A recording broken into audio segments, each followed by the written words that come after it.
Rojbaş Çarpel Medya izleyicileri, Bir Siyasetin Gündemi programında bir pazar sabahında yine birlikteyiz.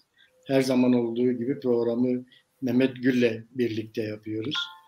Bu hafta yine bir konuğumuz var, yine bir akademisyen konuğumuz var. Konuğumuz Doktor Nesrin Uçarlar. Nesrin Hoca, Türkiye'de barışçıl bir hakikat arayışı ve ırkçılıkla yüzleşme adlı bir raporu var. Kendisiyle bu raporu konuşacağız. Ayrıca Hiçbir Şey Yerinde Değil adlı kendisine ait bir kitabı var. İletişim Yayınlarından çıktı. Onu da reji ekrana getirecek o kitabı da. Artı bir de Türkiye Siyasetinde Kürtler diye anonim bir kitabın yazarlarından kendisi. Nesrin Hanım hoş geldiniz hocam. Hoş bulduk. Teşekkür ederim. Mehmet merhaba. Merhaba abi.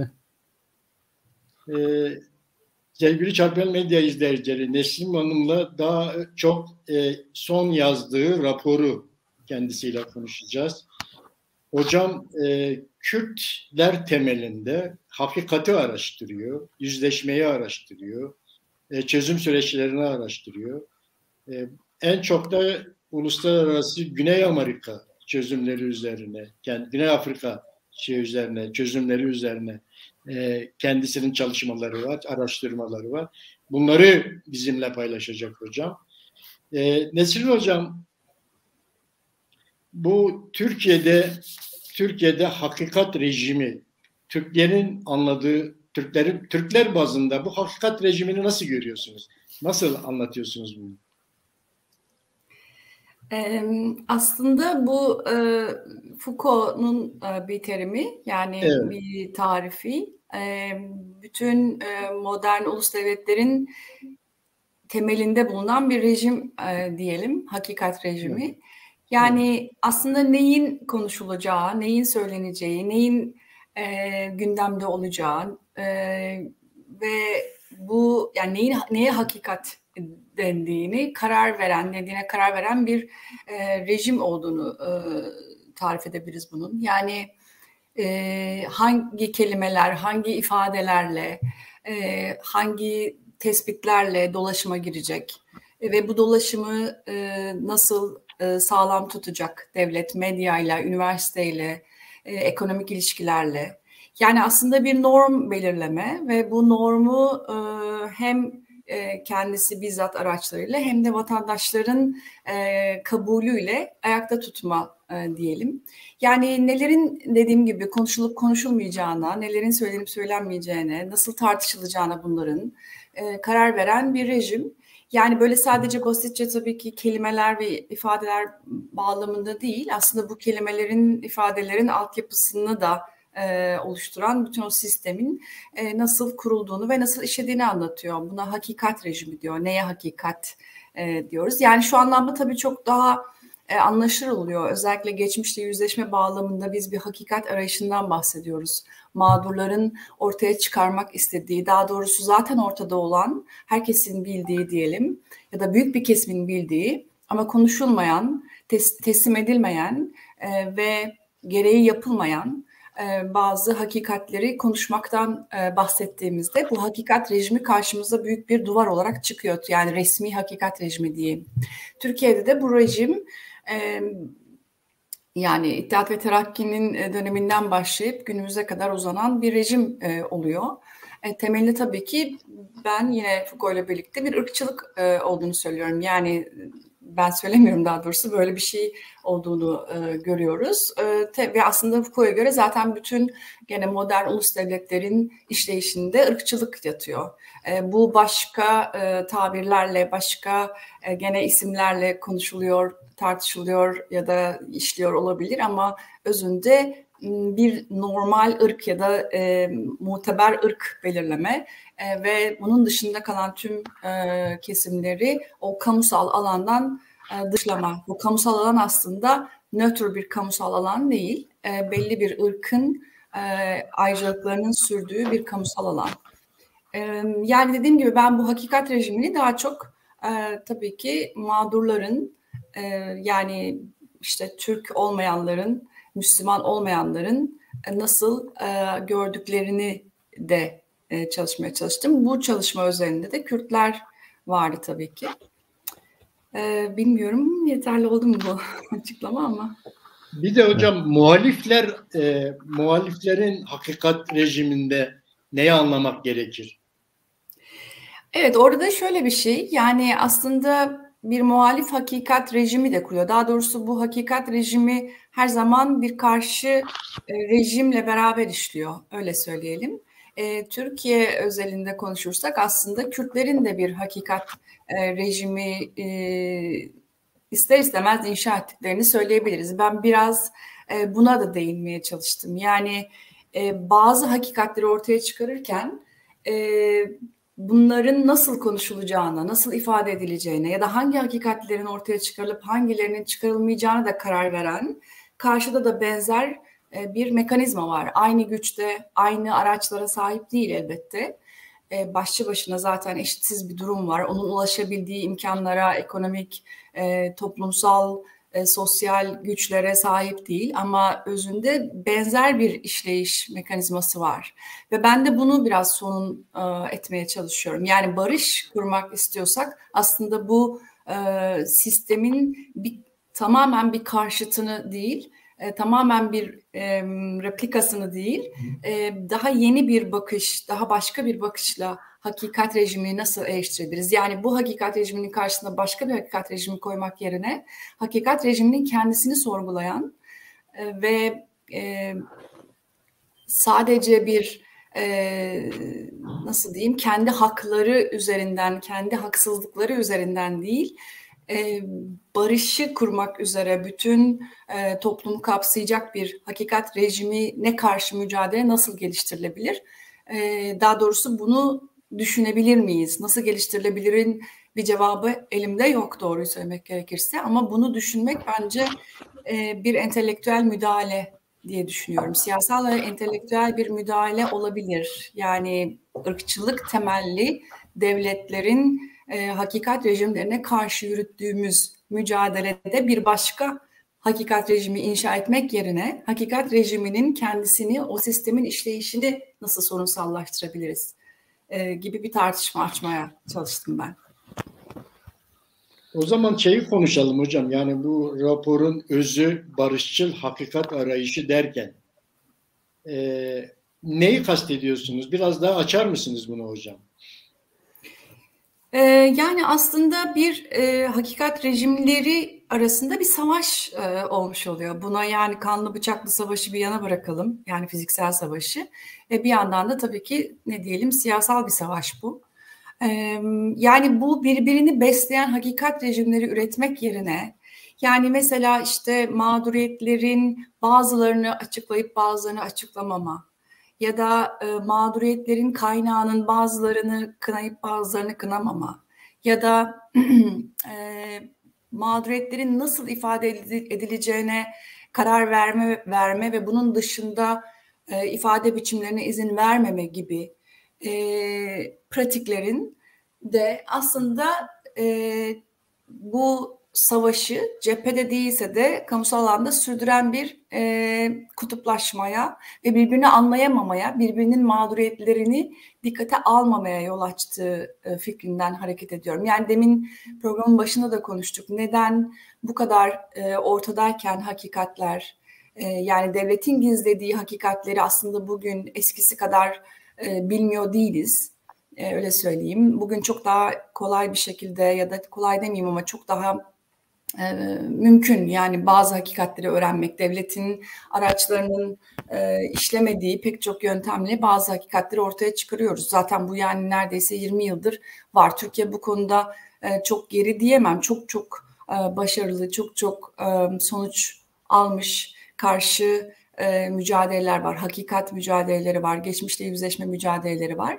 Yani bugün aslında çok daha fazla kesim Türkiye'de özellikle diyelim 90'larda Kürdistan'da neler yaşandığını biliyor. Ama ya bunları bilmek istemiyor, ya görmek istemiyor, ya da kabul etmek istemiyor, ya da bunları ifade edebilecek bir terim ve kavram çerçevesine ve bunların ifade edilebileceği bir ortak kamusal alana sahip değiliz. Yani herkes derken burada tabii ki dediğim gibi iki tarafı eşitlemeye çalışmıyorum ama farklı hakikatlerin çarpıştığı bir durum var ve bu hakikatler karşı tarafa ulaşmak amacından ziyade kendi hakikatini ortaya koymak temelli çalışıyor. Yani daha doğrusu bu hakikatleri ortaya koyarken nasıl yapabiliriz ki karşı taraf bu hakikati kabul etsin, duysun, dinlesin ve harekete geçsin. Burada da şöyle bir şey çıkıyor. Yani bu herhangi bir ilişki için de geçerlidir. Yani bir eleştiriye başlarken içinde bir öz eleştiri olmayınca karşı taraf bunu pek duymaz, dinlemez. Yani sadece karşı tarafa yöneltilmiş bir suçlama şeklinde bu hakikatleri ortaya çıkardığınızda bir ortak zemin bulmak, bir diyaloğu başlatmak çok zor oluyor. Burada dediğim gibi yani burada karşımızdaki devlet, Türkiye Cumhuriyeti Devleti tamamen ırkçılık üzerine kurulmuş bir devlet. Yani bu mekanizmalar çok nedense yani çok sert işliyor, katı işliyor. Yüzyıllardır aynı şiddet araçlarıyla işliyor. Yani bütün bunları kabul ederek tabii ki bütün bunları eşitlemek istemiyorum ama yani nasıl olabilir ki biz daha farklı bir şeyler, başka yöntemler bulabiliriz ki burada özellikle söyleyecek olursak Türkler, Türkiye Cumhuriyeti Devleti'nin bazı mekanizmaları nasıl kırılabilir? Bu hakikatleri ortaya çıkması ve kabul edilmesi siyasal bir sonuç yaratsın. Ne yapalım ki bu böyle olsun? Yani bu yüzden de kendi çalışmalarımıza dönelim. Biz hakikatimizi nasıl ortaya koyuyoruz? Biz kabul edilmesini istediğimiz hakikati nasıl konuşuyoruz? Ya da bu kabul edilmesini istediğimiz hakikati ortaya koyarken bazı hakikatleri gizliyor muyuz? Bu hakikatleri niçin gizliyoruz? Biliyorum, evet bir savaş var ve işte bir takım stratejiler var ama bunun bedeli de barışa yaklaşamamak oluyor. Yani tek müsebbibi bu değil tabii ki. Tek müsebbibi mağdurların hakikatlerini dile getirirken hangi kelimeleri, hangi yöntemleri seçtikleri değil ya da bütün sorumluluk mağdurlarda değil. Ben çok açık olan bir mesuliyeti tekrar dile getirmek istemiyorum. Yani devletin mesuliyeti çok açık. Bununla ilgili baskı mekanizmalarını kurmaya devam etmeliyiz, siyasal mücadeleye devam etmeliyiz ama bunun yanı sıra bir tür yenilik yani sonuçta yenilik ya da başka bir dünya mümkün diyen biziz. Yani diyelim devletin bu sistemine karşı çıkanlarız. Peki devletin yaptığı şeyin aynısını yaparak mı bunu ya da ona çok benzer bir şekilde davranarak mı bu mücadeleyi yürüteceğiz? Yoksa gerçekten yeni terimler, yeni kavramlar, yeni siyaset yapma biçimleri ortaya koyacak mıyız? Bu konuda Kürtler zaten çok ileriler, öyle açıkçası öyle görüyorum Türkiye'deki diğer siyasal aktörlere göre. Ama bunu nasıl ileri taşıyabiliriz? Yani bugün geldiğimiz noktada bu da yetmedi. Ne yapabiliriz? Ya da biz neler yapmadık? Ya da bu Kürt siyasal hareketi neleri daha farklı yapabilir yeni bir barış süreci başladığında?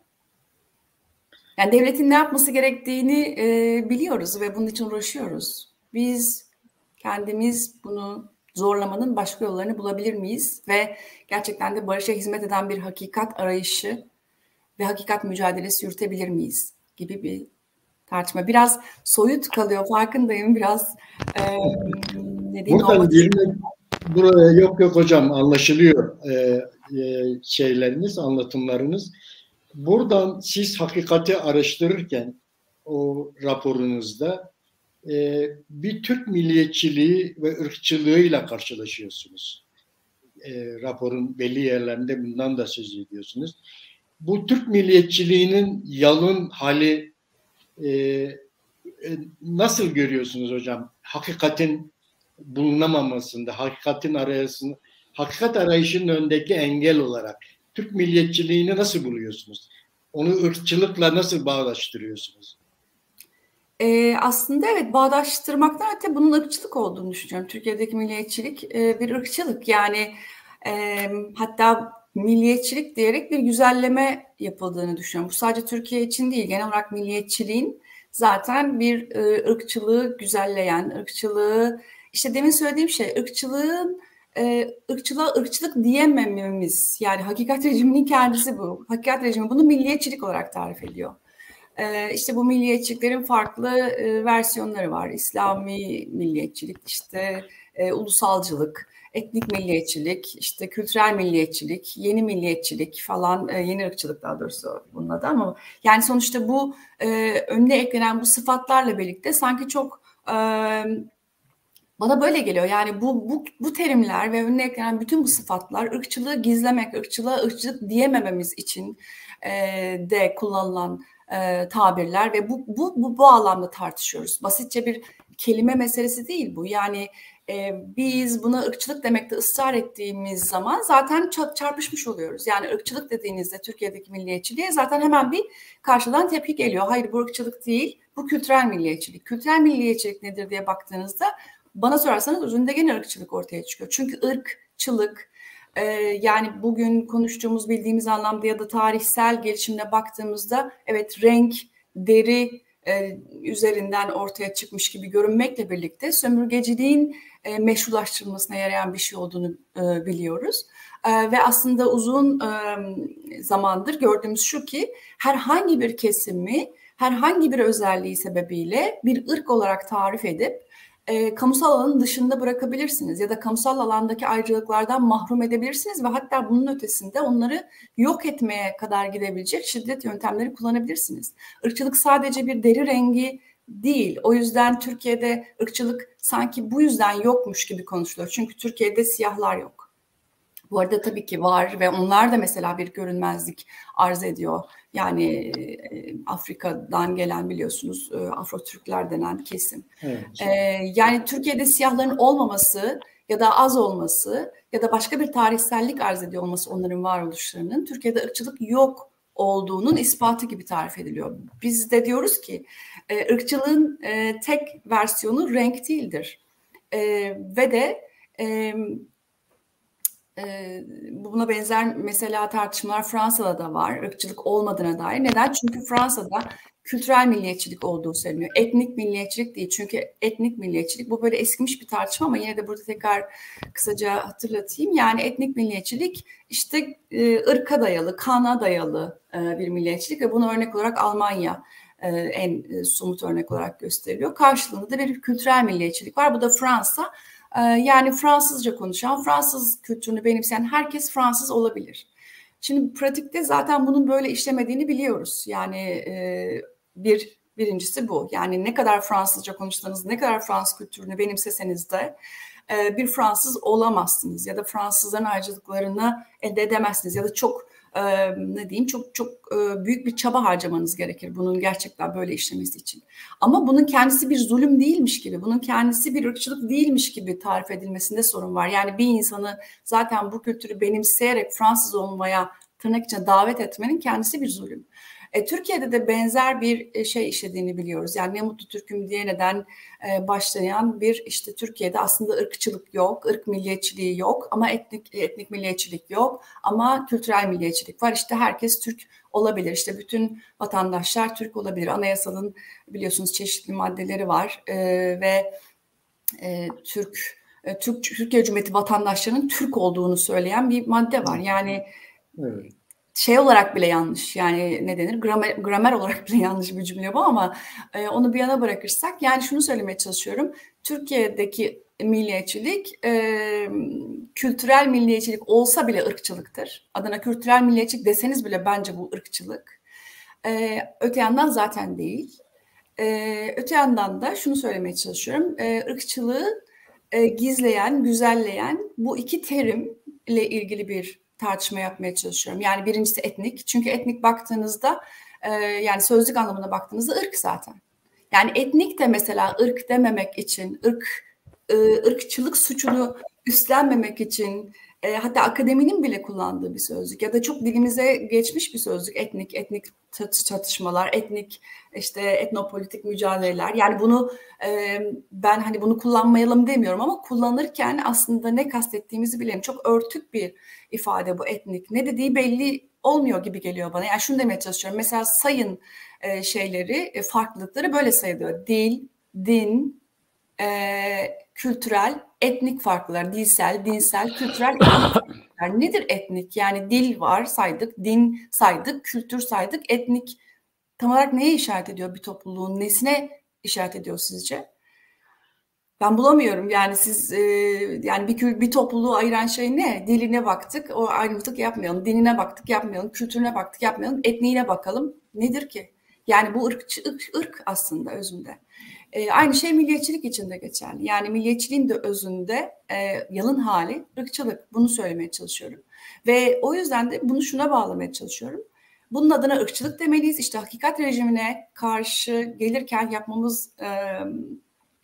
bence yapmamız gereken diyeyim şeylerden biri bunun adına ırkçılık demek ve ırkçılık karşıtı bir mücadele yürütmek ve kendi mücadelemizin de gerçekten ne kadar ırkçılık karşıtı olduğunu sorgulamak. Kendimiz de bir ırkçılığa karşı mücadele ederken bir başka ırkçılığı doğuruyor muyuz? Buna hizmet ediyor muyuz gibi bir tartışma. Bu çok doğru söylemek gerekirse bu benim çok şahsi de bir derdim. Yani kendi çalışmalarımı yaparken de hep aklımda olan bir şeydi. Yani ben bu sistemin terimleriyle mi konuşuyorum? Kendim bir hak mücadelesi yürütürken genel olarak bir ırkçılık işleyişine hizmet etmeden bunu nasıl yapabilirim? Ya da adalet mücadelesini verirken nasıl daha büyük çaplı, daha geniş katmanlı bir mücadeleye bağlayabiliriz bunu? Çünkü derdimiz temelde bu diye düşündüğüm için. Gene uzun ve karmaşık konuştum galiba ama iyi oldu. evet, çok alışık değilim bu televizyon programlarına yani. İyi oldu. Ben daha çok yazmayı yapabiliyorum ve evet, onu da çok iyi yapıyor muyum bilmiyorum ama okuyanlar. Sizi artık buralara da alıştıracağız hocam. Böyle ekranlarda konuşmaya. Sık eğer siz de uygun bulursanız sizi sık almak isteriz bu tür programlara. Şimdi hocam siz bu ırkçılık temelinde Türkiye'deki çözüm sürecini incelediğinizde çözüm ve Kürtler bağlamında meseleye baktığında bu Türk ırkçılığının sürece karşı nasıl direndiğinden söz ediyorsunuz. Biraz bu direnişten bize bahseder misiniz? Irkçılar çözüm sürecine nasıl direndiler hocam, Türk ırkçılığı? Yani bunun birkaç yeri var sanırım. Hani mecliste bunu yani o zamanlar başladığı ilk zamanlarda diyelim. Bunu özellikle CHP'nin, MHP'nin milletvekillerinde çok net görebiliyoruz. Yani işte ülkeyi satmak, işte etnik ayrımcılık yapmak. Yani bu arada böyle yani barış sürecinin sürecine yöneltilen en önemli eleştiri ırkçılık yapmak oluyor mesela. Yani bir grup etnik gruba ayrıcalık tanımak, ülkeyi işte bu şekilde bölmek, ülkeyi satmak, işte bir takım işbirlikçiliklerle suçlamak. Yani bunun adı şu, biz ayrıcalıklarımızdan vazgeçmek istemiyoruz. Biz bu ayrıcalıkları Kürtlerle paylaşmak istemiyoruz. Biz Kürtlerle eşit olmak istemiyoruz diyor aslında özünde bence. Ve bunu da yansıtarak yani karşı tarafın ırkçılık yaptığını. Çünkü bir ırkı bir başka ırk karşısında pozitif ayrımcılıkla ya da bir takım haklar vererek ona koruduğunu, geliştirmeye çalıştığını söylüyor. Ben şahsen kendim de yaşamıştım. Doktora tezimde işte Kürt meselesiyle ilgiliydi. Yani anayasada böyle maddeler var biliyorsunuz. Yani bir ırk yaratmakla suçlanıyorsunuz. Türkiye'de Kürtler ve Kürtlerin haklarından bahsettiğinizde bir ırk yaratmak, azınlık ve bir ırk yaratmakla suçlanıyorsunuz. Yani burada da böyle bir şey olduğunu düşünüyorum. Barış sürecinde özellikle ulusalcı, işte ulusalcılık da mesela böyle bir kelime. Sanki milliyetçiliğin daha içinde ırk bulundurmayan bir versiyonuymuş gibi konuşuluyor. Yani sol tandanslı işte sanki evrensel bir bağlantısı olan ulusalcılık. Yani bunun içinde ırkçılık var. Bu ırkçılık yani. Barış sürecinde bakın meclis tutanaklarını açın. Ulusalcıların, milliyetçilerin, muhafazakar milliyetçilerin neyse bunun versiyonları var ama çok da önemli değil. Yani tabii ki önemli bir detaylı bir katmanlı bir Türkiye'de milliyetçiliğin versiyonları ve nasıl işlediğine bakmak istediğinizde bunların hepsini tek tek inceleyebilirsiniz. Ama şu an hızlıca söylüyorum. Bunların hepsi ırkçı eleştiriler ve ırkçı değilmiş gibi yapılan eleştiriler. Demin söylediğim gibi yani bana sorarsanız ırkçılık budur zaten. Irkçılık kendi ayrıcalıklarından vazgeçmemek. Yani doğuştan sahip olduğunuz ya da bir şekilde diyelim ki işte bir süreç sonunda sahip olduğunuz ayrıcalıklardan vazgeçmemek. Yani ırkçılık çünkü basitçe bir insanın bir insana söylediği bir söz değil. Irkçılık büyük bir sistem, ekonomik, demin söylediğim gibi toplumsal pek çok kurumu, yapısı olan ve bu şekilde işleyen ve ayrıcalıklar temelinde işleyen bir sistem. O yüzden bana en özet haliyle bu gibi geliyor. Yani ayrıcalıklarından vazgeçmek istememek, bunu eşitlenmek istememek bir başka kesimle ve aslında bu anlamda da karşı taraf barış derken de bunu söylüyor. Eşit olmak istediğini söylüyor. Onurlu ve uzun süreli kalıcı bir eşitlik talebi bu.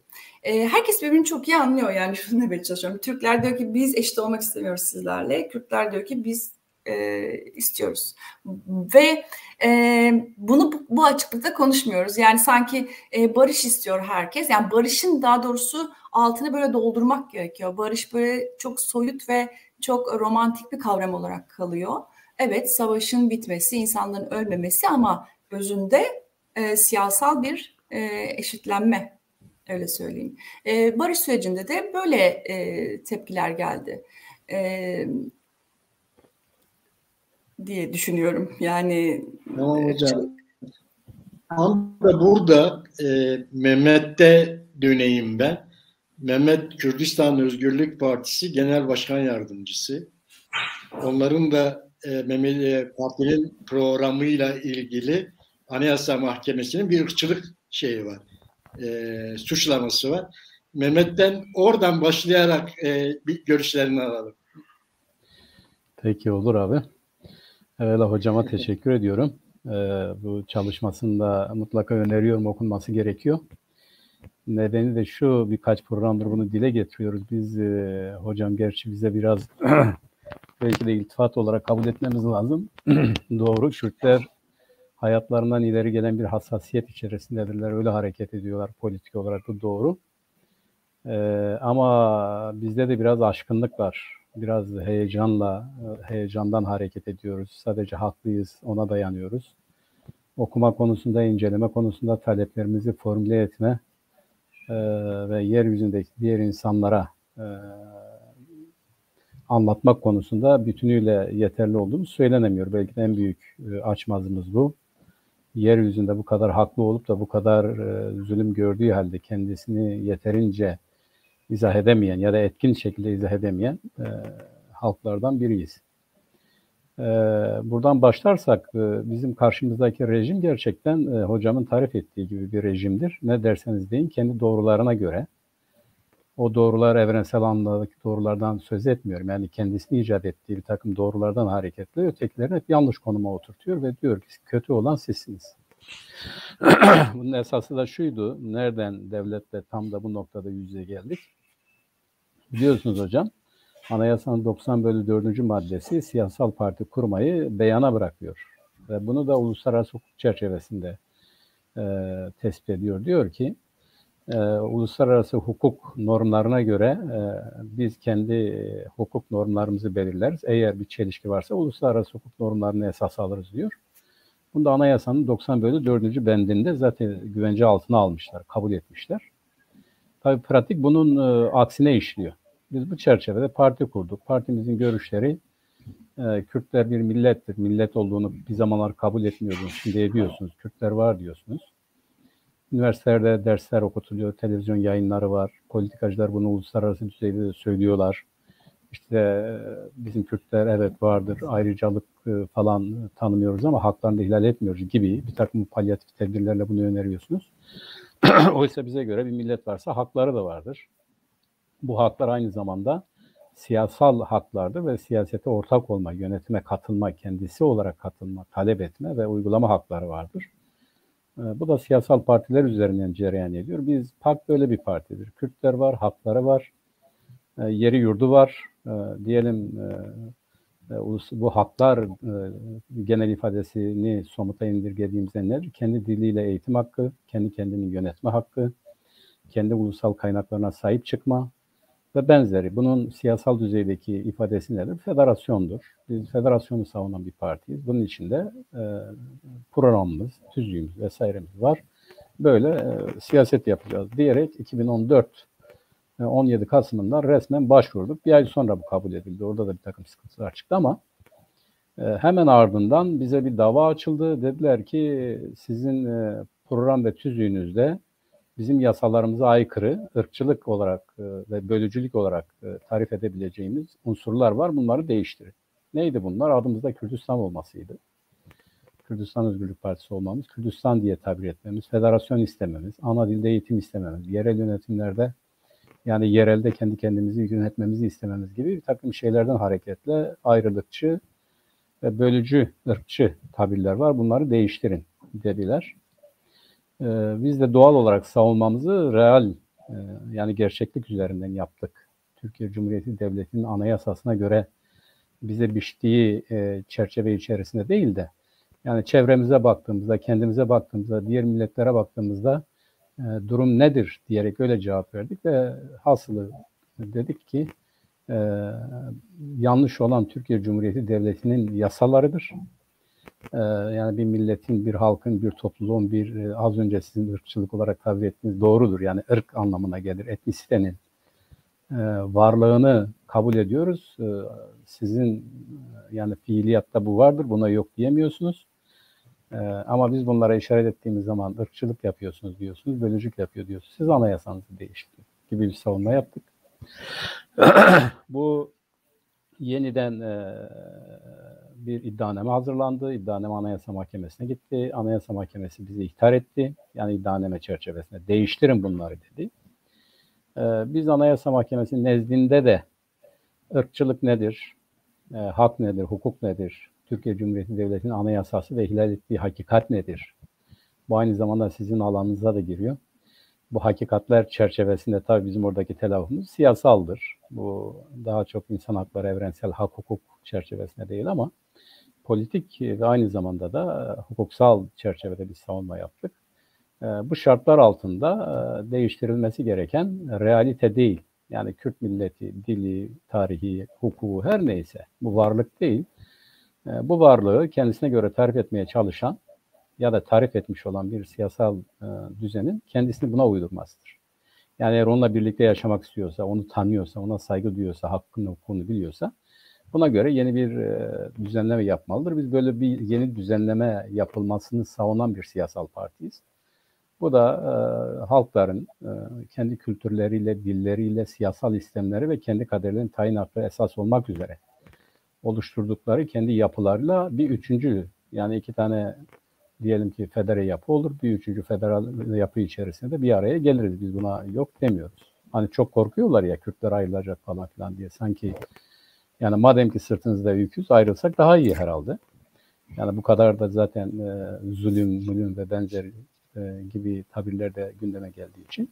Bu çerçevede Anayasa Mahkemesi'nin nezdinde biz savunmamızı yaptık. Türkçe ve Kürtçe olarak yaptık. İkisini de verdik. Bir seneyi geçti, 1,5 sene oldu bu galiba. Biz hala bekliyoruz. Yani son hamle şudur, bizim genel başkan çağrılacak, savunma yapacak, sözlü savunma yapacak ve ondan sonra Anayasa Mahkemesi bu konuda hükmünü verecek. Fakat Anayasa Mahkemesi Cumhuriyet Başsavcılığı'nın iddiasına katılıyor. Yani onun için bu kapatılma davasını kabul etti. Doğrudur. Yani diyor ki PAK bölücü, ırkçı bir partidir.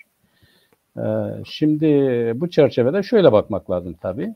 Yani Türkiye Cumhuriyeti Devleti'nin anayasasının değişmez maddeleri diyorlar ya. Birincisi yazılı değil, üçüncüden itibaren diyor. Hani diyorlar ya biz Türk ırkçılığı falan değil ama zaten siz de tarif ettiniz. Türkiye Cumhuriyeti vatandaşıyla vatandaşı bağıyla bağlı olan herkes Türktür. Türk devleti, Türk ırkının, Türk milletinin devletidir diyor zaten. Bu girişteki yazıyla bunu söylüyor. Ve bu giriş anayasanın değişmez ve geçerli hükümleridir diyor. Onu da belirtiyor. Şimdi realiteye baktığımız zaman evet doğru. Yani karşı karşıya olduğumuz iki tane toplumsal kesit ya da iki tane ırk ya da iki tane etnik grup ya da ne derseniz deyin kendisini öyle ifade eden, öyle siyaset yapmak isteyen realite vardır. Bu realiteler çerçevesinde yeni bir siyasal rejim oluşturmak birlikte yürümenin, birlikte yaşamanın asgari koşuludur. Yani oturacağız, konuşacağız. Diyeceğiz ki bizim hakkımız, hukukumuz şudur, sizin şudur. Yani biz derken biz siz diye ayırt etmiyoruz. İnsan olmaktan gelen, kendi varlığımızdan, otokton yapımızdan ileri gelen, o var olan durumumuza göre bir düzenlemeden söz ediyoruz biz. Yani bugün İngilizce konuşanların kendi ülkelerindeki hakları neyse, Türkiye'de konuşanların hakları o, Kürtlerin de odur. Yani bunu böyle çok bilinmez bir olay değildir. Bu çerçevede bizim önerimiz Türkiye Cumhuriyeti Devleti ile barışçıl, demokratik, kavgaya, gürültüye tevessül etmeden, yıllardır bu yapılıyor, 100 senedir hiçbir yere varılmamıştır. 100 sene daha varılamayacaktır. Dünyaya baktığımız zaman biraz huzur bulan devletleri nasıl yapmışlar? Hiç değilse asgari koşullarda birbirlerini kabul etmişler, saygı duymuşlar. Az önce Fransa'dan söz ettiğiniz doğru. İşte Türkiye'de tipik bir Fransa'dır. Yani bu 1789 Fransız devrimiyle beraber yeryüzünde ulus devlet diye tabir ettiğimiz o esaslar üzerinde kurulan tek devlet, tek millet, tek bayrak, tek vatan gibi, yani Türkiye'ye de bu şekilde uyarlanan ve telaffuz edilen, son zamanlarda önceleri buna karşı çıkan ama şimdi bayraktarlığını yapan işte bir AKP iktidarı var. Giderek Türkiye'de iktidar olan herkes Kürt karşıtlığı üzerine yeni bir iktidar oluşturuyor, yeni bir kavram, ama bunların hepsi de gidiyor. Dikkat ederseniz bu konuda Kılıçdaroğlu'nun söylemiyle Tayyip Erdoğan'ın söylemi, Bahçeli'nin söylemi ya da diğer herhangi bir partinin söylemi fark etmiyor, aynıdır. Şimdi buradan şuna geleyim. Nurullah abi müsaade edersen ben hocamın ilgilendiği alana geleyim. Ben gördüklerim çerçevesinde bir şeyler de soracağım hocama. Şimdi hocam bu hakikatler rejimi ya da hakikatler komisyonu ya da işte bunların tespit edilerek sorunun çözümü konusunda ben de kitabın son birkaç günde okudum. Tabii yoğun olarak okuduk. Onun öncesinde okumamıştım. Bir takım öneriler getiriyorsunuz. Bunun sağlıklı bir şekilde çözüme bağlanabilmesi için ya da ne yapılabilir, nasıl bir barış olabilir gibi. Onu biraz sonra geleceğim. Benim gördüğüm kadarıyla durum şu. Yani o çerçevede de size soru soracağım. Şimdi Hakikatler Komisyonu ya da hakikatlerin ortaya çıkarılması ya da barışçıl çözüm ya da bunu esas alarak ileri sürülen adalet arayışları ve anlayışları daha çok Latin Amerika'da işte 1970'lerden itibaren iktidar olan askeri diktatörlüklerin işlemiş oldukları insan hakları suçları, bunların gidişinden sonra da diri kalan solun, öyle diyelim, yani ayakta duran, hala geçerli olan solun iktidar olma sürecinde meydana gelen ve biz ne yaptık geçmişte, ya kim yanlış yaptı, hata etti, biz bunu karşılıklı olarak serelim, söyleyelim. Yani sadece devlet değil, aynı zamanda muhalif hareketler. Yani bunları kabul edelim. Kim suçun işlemişse kabul etsin. Suçlar yargılansın. Bundan sonra bir temiz toplum olarak yaşayalım. Bu Hakikatler Komisyonu ya da hakikat rejimi dediğimiz, sizin de tez konusu yaptığınız konu esas olarak böyle bir şeydir. Yani bu siyasal mücadele neticesinde bir türlü kendi hatalarını, kabahatlerini, kusurlarını kabul etmeyen çevreleri karşısında devreye giren bir üçüncü yaklaşım, insan haklarını esas alarak uluslararası hukuk ve adalet çerçevesinde, uluslararası hukuk ve adil bir yaklaşım çerçevesinde meseleyi çözme girişimleri, organizasyonları ya da kimi şahısların girişimleridir.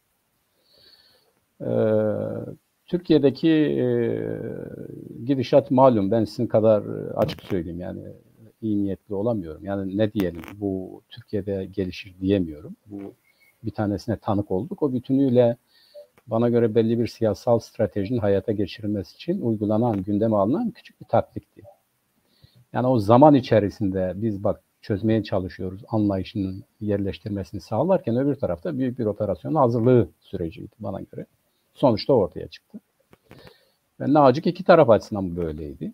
Yani sadece devlet değil, öbür tarafta sonraki açıklamalardan çıktı. Ya biz aslında bunu şu zaman yapacaktık, şu oldu, şu zaman yapacaktık, bu oldu. İki taraf da bunu söyledi. Hem Davutoğlu söyledi hem söyledi, Karayılan söyledi.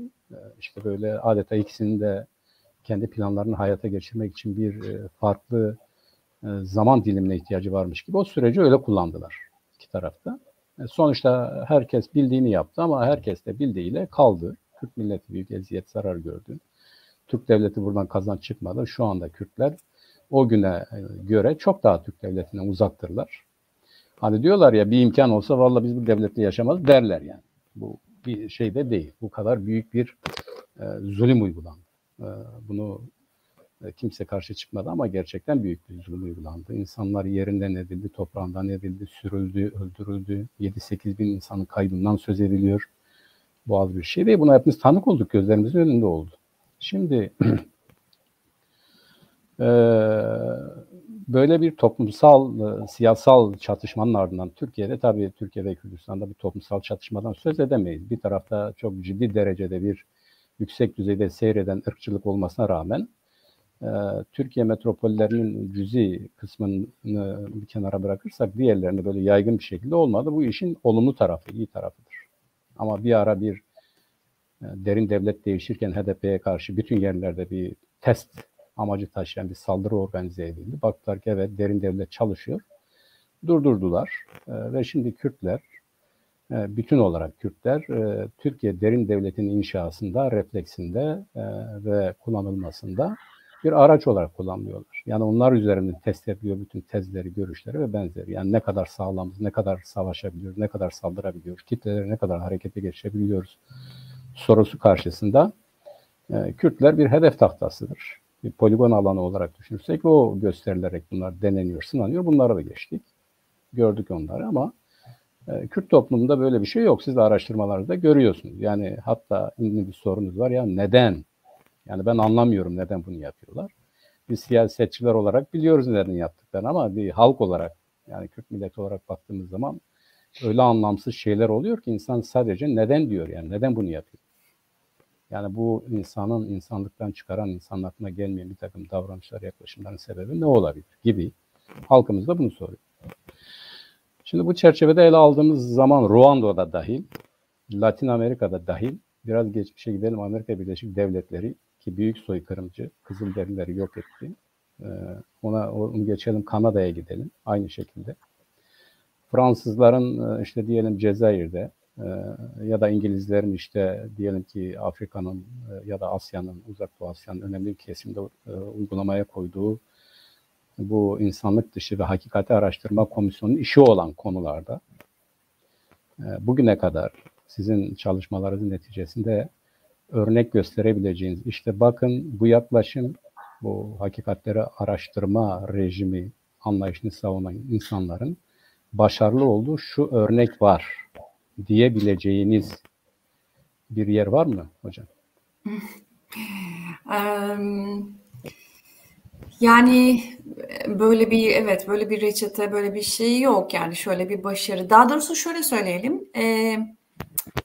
Bana şöyle geliyor yani bu çalışma bir kez yapılıp bitecek bir şey değil bir de.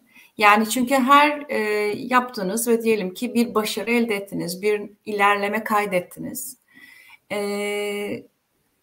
Mutlaka eksik kalmış yanı olacak. Ve birileri çıkıp bundaki eksiği tespit edecek. Diyelim ki o dönem bir takım stratejik sebeplerle ya da tarihsel sebeplerle ya da o çağa uygun bir şekilde bir hakikat komisyonu kurdunuz, işlettiniz ve bazı hakikatler teslim edildi. Bu arada yani o demin söylediğiniz şeyle ilgili şunu söylemek istiyorum. Yani neden diye sorarken insanlar aslında bana şey gibi gelmiyor. Yani gerçekten neden diye sormuyorlar. Yani nedenini biliyorlar. Yani bir yandan bu çünkü cevabı olmayan bir soru. Yani bunun bir cevabı olamaz. Bunun bir nedeni zulmün bir nedeni yoktur. Yani hangi neden bunu açıklayabilir ki? Nasıl meşrulaştırabilirsiniz? Şu yüzden yaptık, bu yüzden yaptık. Yani böyle bir nedenin bir cevabı yok. Gerçek bir cevabı yok. İkincisi de aslında nedenini biliyoruz. Yani ırkçılık işte Türkiye'de 90'larda pek çok insan sadece Kürt olduğu için bu zulmü yaşadılar. Ya da işte 2015 döneminde tekrar. Yani aslında nedenini biliyoruz ve hakikat komisyonları da aslında hakikatlerin ortaya çıkarılması derken yani yepyeni bir şeyi, hiç bilmediğimiz bir hakikat ortaya çıkarma değil, aslında bildiğimiz, herkesin bildiği hakikatin adını koyma, teslim etme ve gereğini yerine getirme. Bunun tazminatını ödeme. Yani burada paradan bahsetmiyorum sadece. Bu tazminat manevi de bir tazminat ve işte demin konuştuğumuz gibi onurlu bir barış karşılığında ya da içerisinde siyasal eşitlik barındıran bir barış. Yani bu demin söylediğim gibi çeşitli hakikat komisyonları var. Çok başarılı, çok iyi raporlar var. Guatemala raporu var mesela, hakikatlerin teslim edildiği, tarif edildiği, işte bunların nasıl tekrar etmemesi için bu yaşanan şiddetin, devlet şiddetinin nasıl tekrar etmemesi gerektiği üzerine özellikle, ya da bunun yapısal sebeplerine eğilen daha çok. Yani ekonomik, hatta doğayla ilgili, doğal kaynakların kullanımı, ekonomik, sosyal, cinsiyetle ilgili pek çok boyutunu ortaya koyan çalışmalar, raporlar, hakikat komisyonu çalışmaları var. Çünkü mesele sadece bir takım nasıl diyelim, yani bir savaş sırasında kim öldürdü, kimi öldürdüğü ortaya koymak değil. Bu nasıl mümkün olabildi? Yani birilerini öldürmeyi nasıl meşrulaştırabildi? Ruanda ilginç bir örnek hocam. Ruanda yani biraz da yakın bir ve gerçekten büyük bir trajedi mi diyelim, ne diyelim, her neyse. Gerçekten yani, korkunç örneklerden biri. Evet. Buradaki somut veriler nedir? Mesela bu katliamı yapanlar şimdi ne düşünüyor? Örneğin mağdurlar, ya ben nasıl unutayım diyor. Yani ailesini diyelim %90'ı kaybetmiş, hayatta yapayalnız kalmış ve hala kendisini kötü hissediyor. Nasıl bu kabul edecek? Yani hakikat bu. Bu hakikatle yüz yüze gelmesi ne anlama geliyor? Ya da öbür yani tarafları... orada işte evet, tabii ki burada yani bir ne diyelim, bunu şöyle bir, işte demin konuştuğumuz şey, bu nasıl bir kavramsal çerçeve içinde ele alınmalı? Yani bu kişi bunu o, yani bir topluluğun üyesi olduğu için bunu yaşadı ve o topluluğun itibarının kamusal alanda siyasal olarak iade edilmesi ancak, yani şunu demeye çalışıyorum, aslında bu mağdurların ve yakınlarını kaybedenlerin istediği şey bana şu gibi geliyor: bu benim yakınım, işte kocam, karım, çocuğum, neyse, bir hiç uğruna ölmedi. Yani bunun ölümünün anlamı, çünkü hepimiz bunun anlamını arıyoruz. Yani böyle, özellikle böyle bir devlet şiddeti, yani o neden sorusunun cevabı aslında bu. Ben biliyorum neden öldüğünü, ama devletin bunu söylemesini istiyorum. Neden öldürdüğünü, Kürt olduğu için öldürdüğünü, Kürtlere bunların yapıldığını ve artık yapılmayacağını, yapılmaması için de şu tedbirleri aldığını söylemesi ve işte bununla ilgili politikaları hayata geçirmesi. Yani bundan daha bana daha büyük bir tazminat ya da bundan daha büyük bir barış adımı olamaz gibi geliyor. Yani bu en birinci adım. Şimdi bunun adını koymaktan çekinerek bir takım işte barış süreci, bütün bunların neden aksadığını da, yani sizin söylediğiniz gibi bir şeyi çok bilmiyorum açıkçası. Ben genelde öyle de bakmıyorum. Yani evet, sonuç itibariyle anladık ki bir savaş stratejisinin bir parçasıymış falan, ama bir yanıyla da biz de o sürecin içindeydik. Ona başka türlü bakabilirdik, ona başka türlü yorumlayabilirdik, zorlayabilirdik. Bu iktidarları biz zorlayabiliriz. Yani burada romantik bir şeyden bahsetmiyorum son kertede. Evet, işte yani Kürtler kendi iktidarlarını diyeceğim, çünkü burada bir siyasal iktidar var. Türkler kendi iktidarlarını barışın sürmesi konusunda, işte masadan kalkılmaması konusunda zorlayabilirdi. Biz bunun kıymetini de bilemedik doğrusu. Çünkü böyle hep bir şüpheci yaklaşımla da yaklaştık bana sorarsanız. Yani ne kadar olacak ki, nasıl olacak ki, işte bu iktidar bunu ne kadar yapabilir ki gibi. Evet, iktidarların burada hep samimiyetinden falan bahsedilir. Bence siyasette böyle bir tartışma olamaz. Samimiyet, niyet, bunlar önemli değildir. Pratikte yapılanlara bakıp onların eksiklerini dile getirip sahiplenmek gerekir. Yani çalışmada da biraz bunu söylemeye çalıştım. Yani barış adımı ya da barış çözüm konusunda kimden ve ne kadar küçük ya da büyük olduğuna bakılmaksızın nasıl bir adım gelirse gelsin bunu sahiplenmemiz ve daha iyisine, daha ilerisine götürmek için zorlamamız gerekiyor. Yani bunu baştan reddettiğimizde, yani bu barış adımlarını ya da çözüm çabalarını baştan yani kendi kehanetimizi gerçekleştirmiş olduk. Yani bunun zaten olmayacağını söyledik ve olmadı, haklı çıktık. Bunun kime ne faydası var? Bunu ben anlayamıyorum. Yani haklı çıkmak üzerine değil, haksız çıkmak üzerine çalışmalıyız. Yani haksız çıkmak için uğraşmalıyız. Yani bu tür endişeleri, bu tür şüpheleri taşıyorsak. Barışın başka bir şey yok. Barış biriken bir şey bana sorarsanız. Biriktirilebilecek bir çaba. Yani ve de biraz kitapta da bunu yazmaya çalışmıştım. Yani herkes kendi ömrüyle biçiyor. Herkes kendi ömrüyle, yani benim ömrümün içinde bir barış gerçekleşmeyebilir.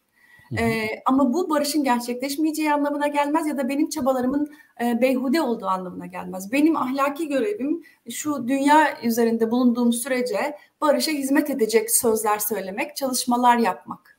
Ama bugün bunun sonucunu almayabilirim. Ama bilirim ki bu bir birikim. Bir sonraki neslin devralabileceği bir barış sözlüğü, bir barış kavramı nasıl yaratabilirim? Bunu nasıl zorlayabilirim?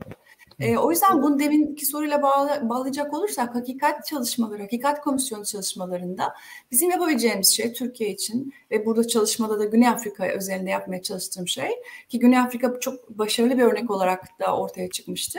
Ama sonra ya da o sırada tabii ki pek çok eksiği ortaya koymaya çalışan çalışmalar oldu, bunu eleştiren.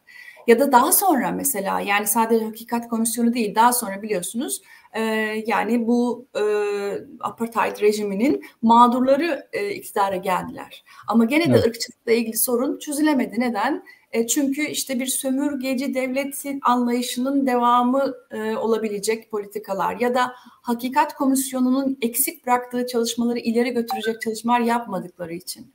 Ya da mesela hakikat komisyonunda suçları ve mağduriyetleri tekil vakalar olarak adlandırıp bunları tazmin etmeye çalıştıkları için. Yani tek tek insanlar, kimler öldürüldü, kimlerin başına ne geldi, bu insan sanki birer yani apartheid rejiminin ırkçılığını ortaya koysa bile tazminat meselesini bireyler özelinde diyelim tarif ettiği için. Ama düşünün orada, yani nasıl diyelim, Türkiye'de ne olurdu bunun karşılığı? Hani işte HDP iktidara gelmiş mesela. Böyle bir yer orası, yani Güney Afrika'da düşünün, işte HDP, yani işte Afrika Ulusal Kongresi, onlar iktidara gelmiş. Buna rağmen çözülmemiş. Buna rağmen hakikatlerin tamamı ortaya çıkmamış, yüzleşme tamamen gerçekleşmemiş. Burada aslında bu komisyonu, hakikat komisyonunu eleştiren bir yazarın tarifi var, imkansız makine diye. Yani bu komisyonları böyle bir imkansız makinelere dönüştürmemek lazım. Bunlardan çok büyük bir, hani geceden sabaha müthiş bir gelişmenin kaydedildiği mekanizma olarak görmemek lazım. Bizim yapabileceğimiz şey dünyadaki hakikat komisyonları ya da geçmişte yüzleşme çalışmalarının eksiklerini tespit ederek Türkiye'de bir gün gerçekleşecek ya da ben bunu söylerken bile yanlış söylüyorum. Bir gün başlamayacak bu süreç. Her an başlıyor. Başladı şu an. Devam ediyoruz. Yapıyoruz. Yani pek çok dediğim gibi güzel çalışma var. Pek çok çaba var. Siyasal mücadele var. Başladı. Yani biz bunu nasıl sürdüreceğiz? Nasıl daha yapısal bir yüzleşme ve adaletin sağlandığı bir noktaya geleceğiz? Ama adalet biraz yine bir felsefecinin söylediği gibi biraz gelip geçen bir şeydir. Adalet bir andır. Yani bitti artık, hani sağlandı demezsiniz. Konu bazlıdır. Efendim? Olay bazlıdır, yaklaşımdır. Evet, ya da yeni nesil olmuş çıkar bitmiş ve der bir süreç ki, değildir. Evet, doğrudur. evet, Yani derler ki yeni bir nesil gelir, yeni bir şey gelir ve der ki bu adalet sandığınız şey değilmiş. Şöyle yapmamız gerekiyor.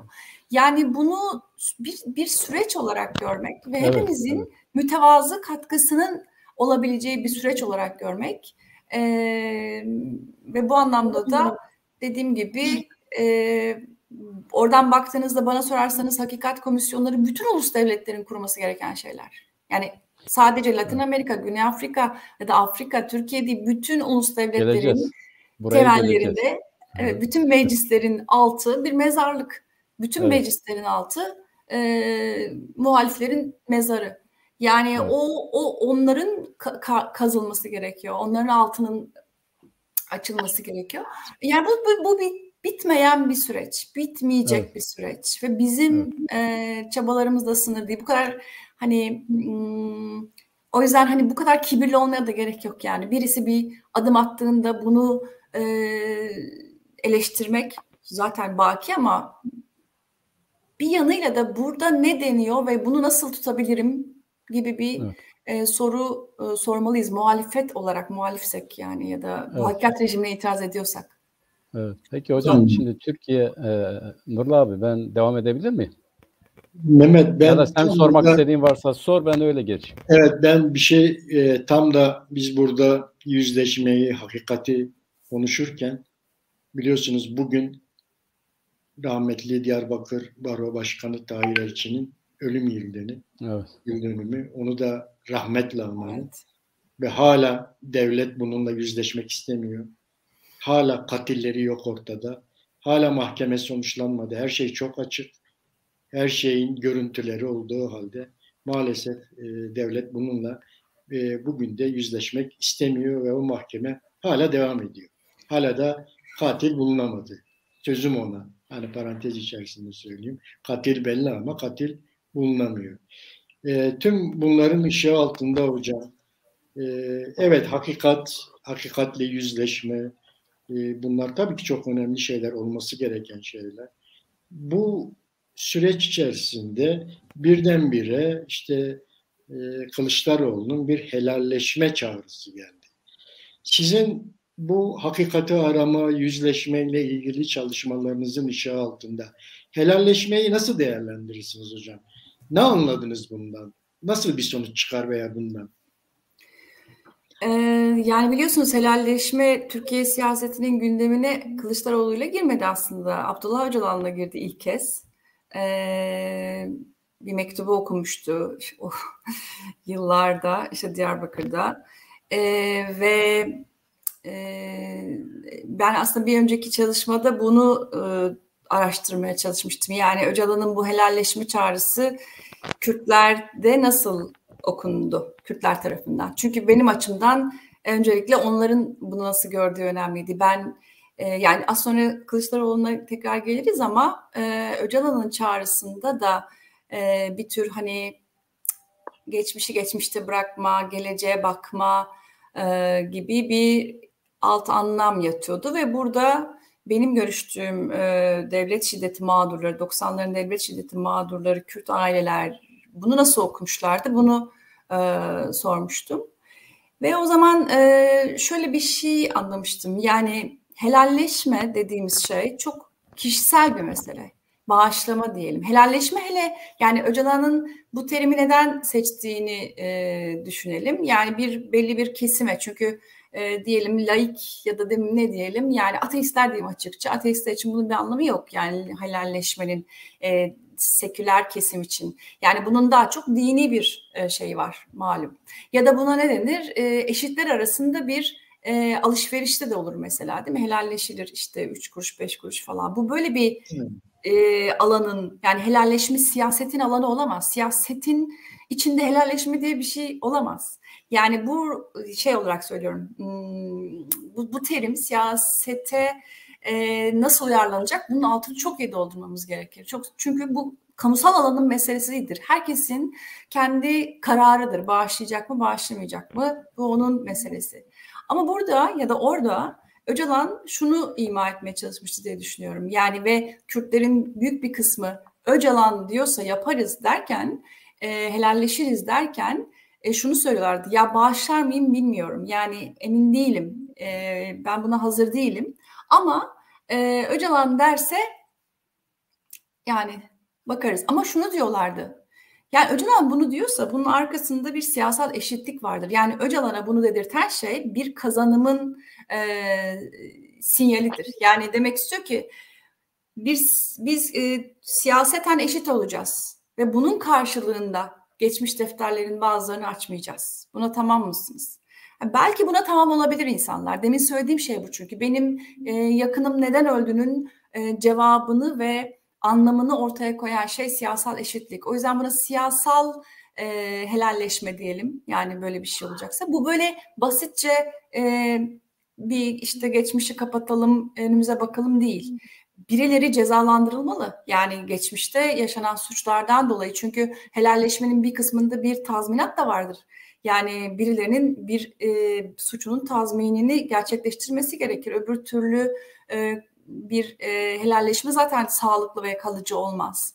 Kılıçdaroğlu da zaten konuşmasının bir yerinde hani adalet başka bir şey, hukuki süreç başka bir şey diyerek bunun sinyalini veriyor ama biz mesela demin söylediğim şeyle tutarlı olarak düşünürsek ne yapmalıyız? Birincisi bana sorarsanız bunu Öcalan'ın da söylediğini hatırlatmamız gerekiyor. Yani bu Öcalan'ın da önerisiydi. Güzel, sizin de öneriniz çok güzel ama bu önerinin nerelerini tutalım? Evet, bazı olayları saymış, saymadığı olayları ekleyelim ve bunun hukuki boyutunu mutlaka ve mutlaka vurgulamaya devam edelim. Yani bir siyasetçinin böyle bir açılım yapması, böyle bir konuşma yapması tutulması gereken bir konuşma. Yani zamanında biliyorsunuz işte evet bugün bambaşka bir yere gitmiş olsa da Recep Tayyip Erdoğan'ın da çok bundan daha öte konuşmaları olmuştu zamanında. Evet. Benim o zamanki eleştirim de aynı şeydi. Yani niyetine ki işte samimi değil, şu bu gibi şeylerle bu konuşmalar sahiplenilmedi muhalifler tarafından. Şimdi burada aynı şey yapmamak adına yani bu bana sorarsanız çünkü ben bir CHP muhalefetiyim. Ama hani ne diyeyim Kılıçdaroğlu'nu muhalefet ettiğim halde nasıl bu cümleyi iyi okuyabilirim? Hemen şunu sormak isterim. Yani çok yakın bir zamanda mecliste Garopaylan'ın bir önerisi oldu azınlık okullarına yardım yapılması ile ilgili. Yani işte Ermeni, Rum, Yahudi okullarından bahsediyordu, Süryani. Bu okullara devletin bütçeden, Milli Eğitim Bakanlığı'ndan bütçeden pay ayrılması. Bu Lozan Anlaşması'na göre de devletin yükümlülüğü zaten. Ve bu oylamaya CHP oy kullanmadı. Tahmin edeceğiniz gibi zaten kabul edilmedi. Yani AKP ve MHP karşı çıktığı için. İYİ Parti ve CHP oy kullanmadılar.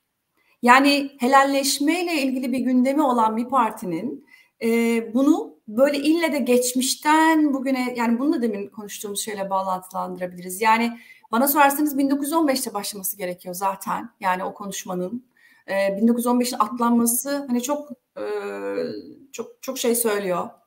Onun yani Kılıçdaroğlu'na bunu söylenmesi gerekiyor. Lütfen bu listeyi 1915'e başlatın. Hatta araya işte Kürt isyanlarındaki isimleri ekleyin ve sonra günümüze gelin. Yani günümüzden başlayın mesela geçmişe doğru. Bunun en somut adımı bu olurdu bana sorarsanız. Yani helalleşme söyleminin altını dolduracak somut adım bugün çok kolay yapılabilecek bir adım. Mecliste Garopaylan'ın önerisine olumlu oy vermekti. Yani bu tür şeylerle yani bir siyasetçinin söylemini eylemiyle tutarlı hale getirmek üzere baskı yapmamız gerektiğini düşünüyorum. Yani yok ya bu helalleşme olmaz çok işte önemsiz ya da niyetin ne ya da sen kendi suçlarını niye ortaya koymuyorsun gibi bir şeyden ziyade çok güzel. Bugün ne yapabilirsiniz hemen? Çünkü bugün iktidar değilsiniz. Hemen paldır küldür hakikat komisyonu kuramayacaksınız ama siyasal bir parti olarak yapabilecekleriniz var. Somut olarak yapabilecekleriniz var. Tutarlı olmaya davet etmek gerektir. Yani ben Kılıçdaroğlu tutarlı olmaya davet etmek ve bugün HDP'nin en basitinden HDP'nin açıkça yanında durmaya çağırmak gerektiğini düşünüyorum. Helalleşme böyle başlayabilir. Bana sorarsanız. Başka bir daha somut bir adım gelmiyor aklıma helalleşme niyeti olan bir partinin bugün çok açık bir şekilde HDP'nin ya da işte Kürdistan Özgürlük Partisi'nin yanında durması, bu partinin kurulması ve yasal bir parti olduğunu konusunda savunuculuk yapması bir helalleşme pratiği olurdu bana sorarsanız. Buna zorlamak. Teşekkür ederim hocam. Evet Mehmet, senin sözünü kestim kusura bakma. Tahir Elçi'yi rahmetli hemen bir rahmetle anmak istedim o anlamda. Bugün de kendisinin ölüm yıl dönümü biliyorsun. Evet, Diyarbakır'da birçok bu konuda anma yapılıyor şu anda. Evet. Belki de Kürdistan'ın başka kentlerinde de bu konuda anmalar var. O nedenle bir hatırlatmak istedim. Evet. Buyurun söz sende Mehmet. sağ olalım, saygıyla eğiliyoruz anısı önünde. Gerçekten Tahir Elçi ne diyelim yani hepimizin bütün Kürtlerin sahip çıkacağı bir mevkiden aramızdan ayrılıp gitti. Gerçekten de inanıyordu. Yani barışçıl çözüme inanıyordu. Demokrasiye, adalete, eşitliğe her neyse buna inanarak hareket ediyordu. O bakımdan da acı bir kaybımız oldu. Tabii kötü olan şudur. Bu kadar iyi niyetle hareket eden bir insanın her zaman diğer kayıplarımız gibi Türkiye'deki hassas çevreler tarafından pek sahiplenmemesi. Yani bizden çok onların sahiplenmesi lazım. Yani ne oldu bu yargılama, ne oldu? Bunu Kürtlerin söylemesi, biz söylüyoruz da. Yani bu adalet, hukuk, eşitlik, kardeşlik falan diyen bir Türkiye kesimine ne oldu? Bu konuda neden bir duyarlılık, bir hassasiyet yok? Hatta şöyle bir şey oldu. Yeri gelmişken söyleyeyim. 1. ölüm yıl dönümünde bir anma yapıldı İstanbul'da. Bir vakıf üzerine yapıldı ve bu vakıftaki konuşmalar bana, biz de davetliydik oraya. Ve açıkçası şöyleydi. Ya oldu bitti. Bundan düşmanlık çıkarmayalım. Yani bu devlet herkese karşı böyledir. Türkler de böyle yapıyor. İşte biz yine kardeşiz, buyur, şuyuz diye böyle üstü örtüldü gitti. Yani şöyle bir şey çıkmadı. Bu bizim her gün daha çok zalimlerin yönetimine muhtaç ya da onlara mecbur kalacağımız bir rejimin yolunu açıyor. Onun için buna artık bir dur demek lazım. Her şey ortadayken bunun katillerini ortaya çıkarıp yargılamak lazım demek yerine buradan ya etmeyelim, eylemeyelim, daha büyük düşmanlıklar çıkarmayalım, bunun üzerine fazla gitmeyelim gibi Kürtleri teskin edeceğiz. Elçinin ailesini teskin edeceğiz. Yani bununla yetin şeklinde algılanabilecek mesajlar verildi ve kötü olan bu hala devam ediyor. Yani Kürtler söz konusu olunca benim elim ağrıdı diyenler davacı oluyor bizden. Yani bir yandan her türlü antidemokratik uygulamayı yapıyorlar, zulüm uyguluyorlar ama öbür taraftan da ya bizim elimiz acıdı. Biz tamam size bunu yaptık ama biz mağdur olduk gibi algılanabilecek şekle getiriyorlar ve bunu unutturuyorlar. Onun için bizi unutmamamız lazım. Hiç değilse yüreğimizde yaşatmamız lazım. Aydınlarımıza, bu şekilde mücadele eden kardeşlerimize sahip çıkmamız lazım. Şimdi bu hocamın helalleşme ile ilgili söyledikleri, o kavram itibariyle söyledikleri yerindedir. Yani o günümüz toplumunun diline ait bir kavram değildir. Geçmişe ait bir kavramdır. Bu geçmişe ait bir kavramla günümüzde bazı şeyler halledilebilir mi? Evet, halledilebilir. Olabilir, bunu güncelleştirebiliriz, yeni şekliyle kullanabiliriz. O zaman da iyi bir işlev görür. Yani geçmişe eskiliği itibariyle de onu da avantajına çevirirsek olabilir. Fakat helalleşme günümüzde şöyle algılanmalıdır. Hocam güzel bir örnek verdi. Garo Palyan'ın mecliste verdiği önergenin desteklenmemesi çok ciddi bir göstergedir. Yani iki tane partinin AKP ve MHP'yi gerekçe göstererek işte biz şimdiler bunu onaylarsak öyle savunuyorlar kendilerini. Aslında bu onların gerçek düşüncesidir ama eğer biz gider onları yani Garo Palyan'ın önerisine destek verirsek diğerleri bunu bize karşı kullanacak. Bak işte siz gayrimüslimleri destekliyorsunuz gibi. Oysa bir demokratikleşme, yeni bir başlangıç, helalleşme dediğimiz şey siyasal cesaret ve samimiyet işidir. Bu devletin aklının dışına çıkarak, bu devletin aklının dışında hareket ederek yeni bir gelecek vizyonu oluşturmaktır. Herkes için. Bu ülkede yaşayan Müslim, gayrimüslim, Alevi, Kürt, diğer etnik gruplar kim olursa olsun herkesin kendisi olarak haklarını kullanarak yaşayabileceği bir gelecek vizyonu oluşturmak konusunda hala muhaliflerini ya onlar bunu farklı şekilde kullanır diyen bir siyasal oluşum ne kadar yapabilir? Birincisi bu. Yani bu helalleşmeye tamam yapalım, helalleşelim. Bu helalleşmenin içeriğine onu konuşalım. Bakın burada ne oldu? Daha bu gündeme gelirken işte şimdi bu yeni rejimin ya da AKP gidecek biz geleceğiz diyenlerin tepkisi ne oldu? Şu oldu. Dediler ki eğer bundan Şeyh Said'le helalleşeceksek, eğer bundan Seyit Rıza ile helalleşeceksek biz yokuz dedi. Bundan buraya gidilmez dediler. Bunlar gerici hareketlerdi, bunlar bölücü hareketlerdi, bunlar dinci hareketler. Şimdi zihniyet bu olunca yani bundan helalleşme derken nasıl, neyi konuşacağız? Oysa tam da budur. Yani eğer sen helalleşeceksen, Kılıçdaroğlu gelecekten seslendi. Yani bugünden değil, eğer bir iktidar olursa ki gelecek vizyon itibariyle bunu söyledi. Diyeceksin ki biz bugüne kadar bu 100 yıllık süre içerisinde demokrasi yoktu, onu kabul ediyorsun. Bu demokrasi yokluğunda bir takım insan hakları ihlalleri oldu. Bir takım ne diyorlar? İşte haddini aşan davranışlar oldu, katliamlar oldu, zulüm oldu. Biz bunların hepsinden özür diliyoruz ya da bunlar önümüzdeki yüzyılda olmayacak. Peki bunun güvencesi nedir? İşte bunun güvencesi de bu hakların tanınması olayı. Helalleşme dediğimiz zaman kökleri derinlere giden ve bireyler arasındaki alışverişte hakkını helal ede giden. Ama zamanla da yine hocamın dediği gibi Tayyip'in de hakkınızı helal edin dediği, andırıldık hakkınızı helal edin dediği kendi camiasına. Ancak böyle algılanabilen, böyle kullanılabilen bir kavramdan toplumsal bir uzlaşma ve iyi bir gelecek, demokratik bir gelecek çıkarmak için gerçek meselelere eğilmek lazım. O meselelerle yüzleşmek lazım. O yüzleşme neticesinde adil bir yaklaşımla çözmek lazım. Tabii bu adil yaklaşım zaten hocamın çalışmasının sonunda dile getirdiği bazı önerileri vardı. Onların üzerine biraz sonra geleceğim ama adil yaklaşım nedir? Senin yanlış dediğin şeye doğru bir çözüm üretmen, doğru bir şekilde yeni bir formül bulman, yeni şekilde izah etmendir ve ona göre bir gelecek vizyonu kurmandır. Fakat sadece bu da değil, yani bir şey daha oldu. Bu 6 tane siyasal parti, yani artık biz iktidarız diye antrenman yapan, işte Meral Akşener'in yok ben Cumhurbaşkanı değil Başbakan olacağım dediği. Hani AKP'yi de çok eleştiriyorlar ya, oraya buraya işte kendi adamların heykellerini dikiyorlar diye. İzmir'de bir parka, bir çocuk parkına abisinin adı verildi, hiç demedi yani neden buraya bunu veriyorsun? Yani hani adalet diyorlar ya da yeni bir vizyon, herkese eşit muamele diyorlar ya. Böyle olmadığını o küçük örnekten gördük. Yani adaletli olan, demokratik bir toplumdan yana, herkese saygılı olan bir zihniyetten, bir anlayıştan ne beklenir?